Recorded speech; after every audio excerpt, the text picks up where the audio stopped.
C'est très bon tout ça, mais du tout, je sais pas. Là, ouais, le goûter est important. Il est aussi important que les autres repas. Donc, en principe, en temps normal, les rythmes alimentaires sont de 3 repas et une collation. Et quand on dit 1 ou 2 collations, on insiste surtout sur celle du goûter. Tout simplement parce que le goûter est important pour essayer de compenser si tu as mangé à la va-vite à midi, donc tu n'as pas assez mangé, ou là aussi pour t'aider à tenir jusqu'au dîner. Parce que ne pas manger de 1h à 20h ou 21h, tu rentres affamé chez toi ou tu t'arrêtes à la première pâtisserie, tu manges un peu n'importe quoi, tu rentres chez toi, tu n'attends pas qu'on te prépare la table, tu n'as pas le temps de préparer la table et tu manges un petit peu n'importe quoi. Donc le goûter est là, il ne faut pas qu'il s'éternise, mais il est là pour couper ton après-midi en fonction de ce que tu as mangé à midi et en fonction de ce que tu vas manger quand même au dîner le soir. Donc j'insiste dessus tout de même. Alors moi ce que je fais c'est entre mon déjeuner et mon dîner, je ne prends pas de goûter, mais je prends des petites fringales, du sucré, du salé, ça dépend. Dès que j'ai faim, je prends un petit cacao. Alors Sabrina, c'est surtout ce qu'il ne faut pas faire.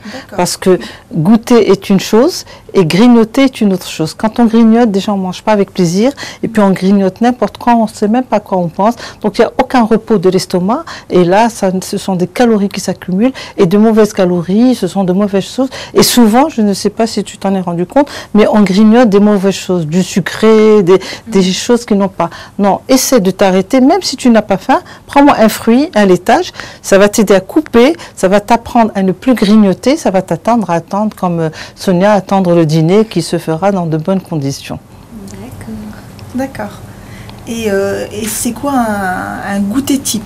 Alors, un goûter type, c'est surtout fruits, laitage. Ça, c'est le goûter type. Donc, bien sûr, si vraiment tu as bien mangé à midi, fruits, laitage sont suffisants. Si tu penses qu'à midi, tu n'as pas eu le temps, tu as mangé très peu, on peut ajouter un sucre lent, ça peut être du pain, ça peut être une petite viennoiserie de temps en temps, pourquoi pas.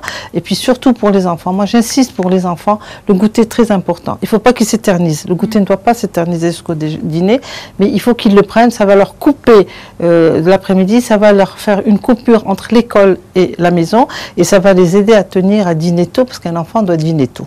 Donc l'idéal, c'est un fruit, un laitage et en fonction de notre faim, de notre fringale, on peut ajouter un petit morceau de pain avec du fromage ou tout dépend du goût. Mais on commence surtout par fruits, laitage. Ça, c'est vraiment l'aliment idéal du goûter. Donc, fini le grignotage. C'est fini, ça y est. Voilà. Bon, alors allez-y, on va se servir. Merci. Moi, je vais commencer par un fruit. Moi, c'est mon fétiche, c'est les fruits. Et ben moi, je vais commencer par Ça. Merci. Merci beaucoup. Alors, un petit conseil. Respectez les repas, évitez les grignotages et mangez comme vous aimez.